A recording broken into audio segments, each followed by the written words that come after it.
Hi, and welcome to the Better Blinds How-To Video Guide. Today I'm going to show you how to change or set up different layout codes for panel glides. So let's get started. So to take off the end cap, you take out the screws. 5 track will have 5 screws, 4 track will have 4, 3 will have 3 obviously. So take all those out. Once you have all the screws out, then you can just grab a screwdriver and push out the end cap. Like so, just prise it out.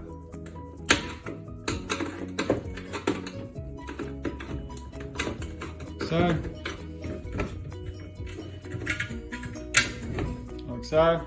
The end cap's off, then you can slide off your carriers. Taking off your wand, there's just the one screw there that'll hold the wand in position, so you can undo that.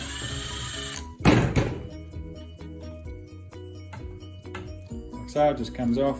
So I'm setting up for a D code here. I'm using a 5 track. It can be also done as a 3 or 4 track.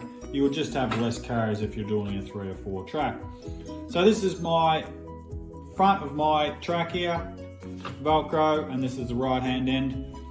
This is the back of the track, which is lock position, so it does not move. My front one does the moving. So it slides from right to left, as you see here. So how does it set up? As you can see, my front one has an L stopper, one mechanism and T stopper. My second one has L and a T. Third has an L and a T stopper.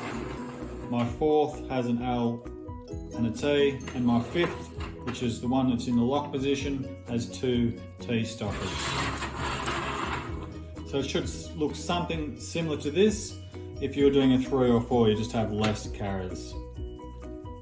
So to lock off your last carrier on panel glides, there's a few different ways you can do it. I'm just going to give some general information here. So when we make these in our factory, this is what we call a slider here. Okay, so it's set at about 30 mil over. So you would put a screw about 35 mil over and then locks it in position. Okay, so that's your back of your track. So you don't see the screw, you've got an end cap there, so it holds it in position. You can also put it on the top of the track. So if you're doing F codes or anything like that, you need to do a top of the track, you can put it in the top of the track as well. Again, you just measure over that 30 mil. Another case scenario is that you may, because you're swapping these sliders around, and you're going to put this one into the last one and realise, oh, hang on a minute, that one's further over. You can put 2 screws, one either side, to lock it in position.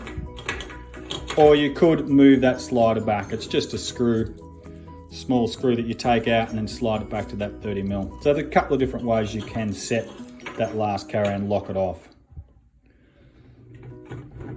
So I'm going to show you how to set up a fabric carrier. So this is a fabric carrier, depending, could be different widths here, but I'm just doing a small one here. So that's a T-stopper. So to put your T-stopper in, just slide in the grooves, like so, push it in.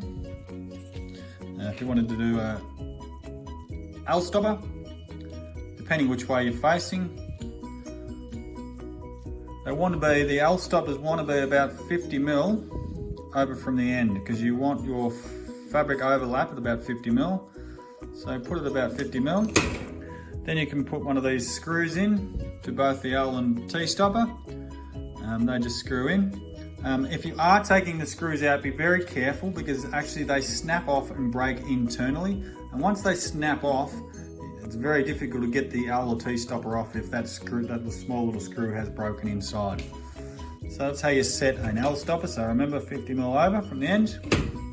If you're putting a wand carrier on, again, it just slides on the extrusion, like so. Like so, and that's about 15 mil over from the end. Roughly about 15 mil. Okay, they're about 15 mil. Also a screw goes in there. So that's the different ways you set up a carrier. So I set up here for a D code. With a D code, at the back here on your right hand side is in the lock position, so it does not move. On the left hand side where your wand is, at the front, slides, as you see here. So whether it's a 3, 4 or 5 track, should look and work similar to what you see here. So thank you very much for watching this video. Hope it helped. Have a great day.